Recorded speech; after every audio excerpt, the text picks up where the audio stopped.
All right, thank you. Good morning, everyone. This meeting today is part of our review process to inform the public when the municipality is considering a proposal that may be of some interest or significance to its community. So this also kind of allows the staff to explain the planning policy under which council may consider the proposal and the criteria used to evaluate this proposal. So at this point, no evaluation or decisions have been made. And this little meeting kind of allows the public to ask questions and provide any early comments. So today we are working on file number 21-16. And my name is June Granger. I'm the District 1 Councillor for the County of Kings. And with us in the planning staff in attendance is Jeremy Banks. He's a planner and development officer for the County of Kings. As well, we have Tyler Fletcher. He is the applicant. I take it you're in Port Williams, Tyler? That's right. Second. Yeah. All right. Excellent. And this applicant is going to be rezoning lot 10AC-1B from a general commercial C1 to a light industrial M1. And so the property was larger than an acre. So the public information meeting is required at that point. So with all the introductions kind of out of the way, Jeremy, if you would like to proceed, feel free. Thank you, Councillor Granger. I'm just going to share a slideshow here.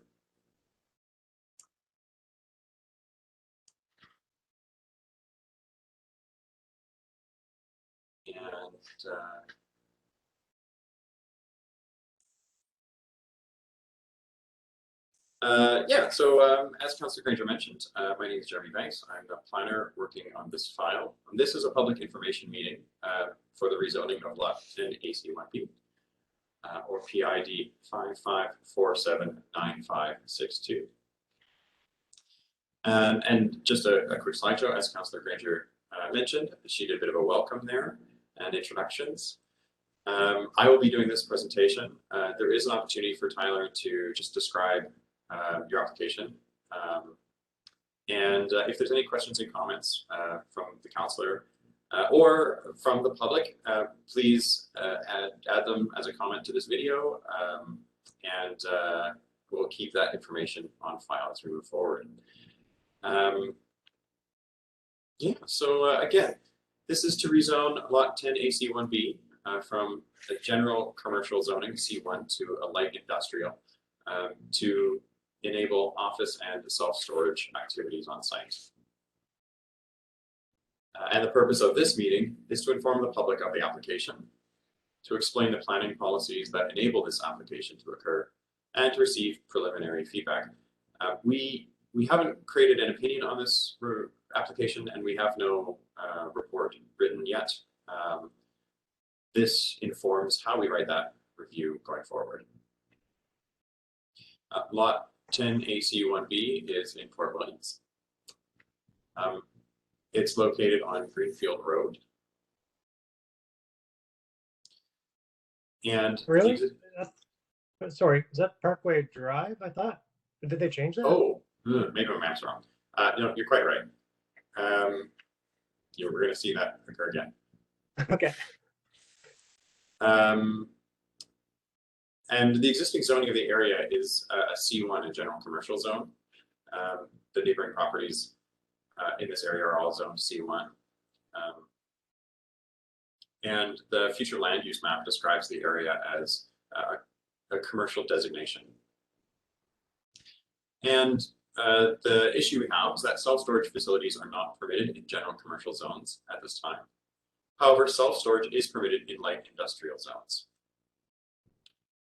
which leads us to the application to rezone this lot from general commercial to light industrial. Some of the policies that we review when looking at an application like this start with the Municipal Planning Strategy, Policy 3.2.10, which states that council shall consider proposals to rezone lands from any zone within the commercial designation to the light industrial commercial zone. However, in evaluating such proposals, council shall be satisfied that the proposal minimizes land use conflicts with adjacent or nearby commercial, mixed use, or residential areas, maintains the existing or planned mixed use or pedestrian-oriented character of the area, and meets the general land use bylaw amendment criteria set out in section 5.3. Development agreements and amendments to the land use bylaw. That policy, MPS 5.3, includes policy 5.33, which states that council shall consider amendment to any one of the zoning maps of the land use bylaw, provided the application is for a specific development and is to rezone land to another zone enabled within the same designation, unless the zone change is specifically prohibited. Policy 5.3.4 states council shall consider an application for an amendment to any one of the zoning maps of the land use bylaw only if the site meets all of the zone requirements for the zone sought, with a few exceptions, which include less than the required frontage and area, as well as minimum lot area frontage setbacks.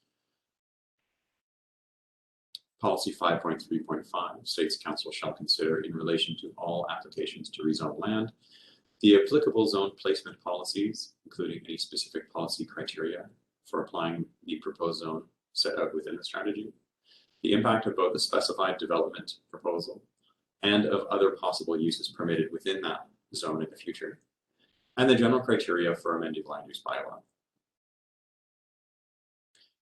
Some more general policies, MPS policy 5.3.7 lists a variety of concerns that we look at when considering a proposal of this type, which include ensuring that the proposal is in keeping with the intent of the municipal planning strategy, the financial impact on the municipality, the land use compatibility within the area, the adequacy and proximity of schools, recreation and community facilities as required, the creation of traffic hazards or congestion, the adequacy of fire protection, sewer and water services, as well as the potential for flooding or serious drainage problems, as well as negative impacts on well fields or other groundwater supplies.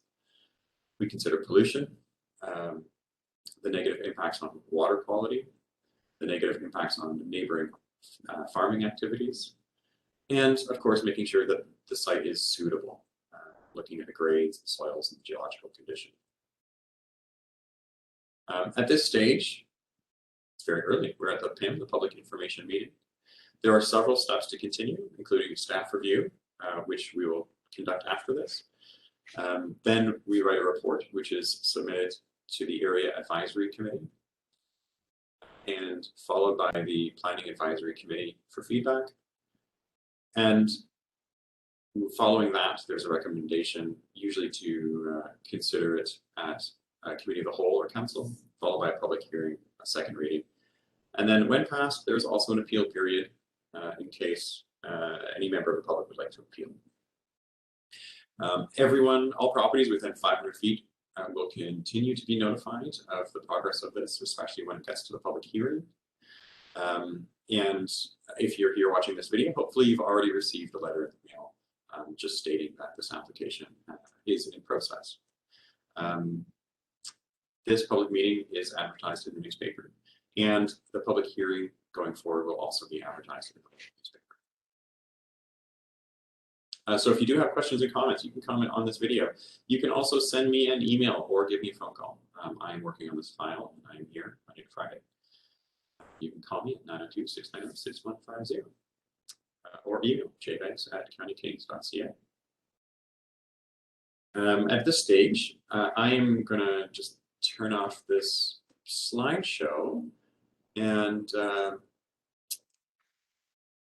if there's any, Councillor Granger, if you have any questions or comments, I'm sure Tyler would love to answer them, or Tyler, if you'd have a presentation. Oh, that's right, the agenda. Just more of a commentary when Councillor has anything to ask her. Yeah. And Tyler, do you want to just describe what you're going to do? So we have, like Big Sky Builders, our own home base is meant for this property, which I believe is in the process of approval right now for the front side of this property. And then the back side, we have an intended use, which is why we're here today, for the, it's like 196 self-storage units. And much to our surprise, when we went to apply to this, I guess I wasn't paying that close attention. we get the kickback from county and development that there was a change last year to land use. I think it was last year, that this is no longer easily permitted to do. So on that exact same street, we're involved in another self-storage facility across the street, and there's also an additional self-storage facility on that street as well. So that we would be 3, on that street if this were to go forward. So, yeah, we're just we also did, when we built our last self-storage facility on this street last year and a half ago. We did a full CBRE study, and Kings County is well underserved in this, in self-storage and off-site storage.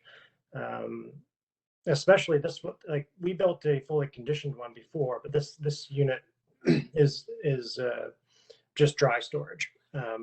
So that seemed to be the more demand, and again, just the surprise 4 months ago, when we went to put this through planning, that we did get some resistance, was just, yeah, we were just surprised. But that's where we are today, and the front part of this project is a home base for right now 12 well-paying, highly skilled jobs. Our own offices and storage facility for our warehousing our materials. And that's growing. And with this additional self-storage facility, be another 2 or 3 full-time positions for local residents, Port Williams, Kings County.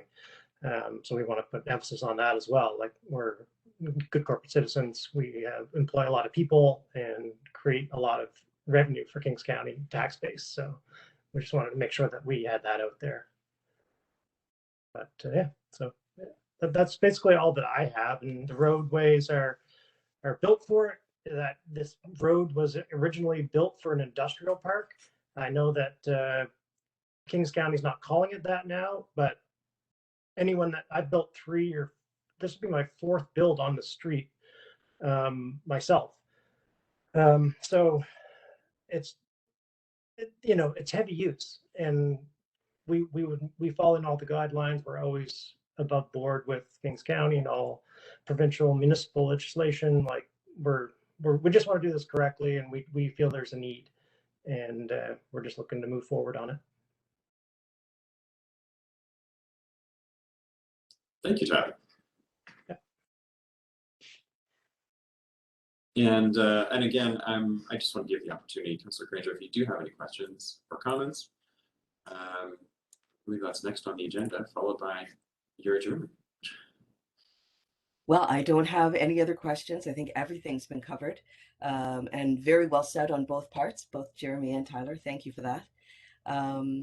If nobody else has any questions, again, Jeremy, the planner, is available for further comments or questions regarding this proposal, so you can contact him. If you can't remember his phone number, or you didn't actually get it from here, please just go to the municipality of the County of Kings, and everybody is listed right there. So thank you again, Tyler, for your going forward and doing something great in your area. Thank you for that.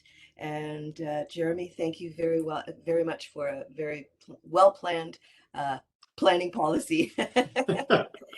Everybody have a great day and stay cool if you can. Awesome. All right, thanks so much. Bye for now. Thank you. Bye now.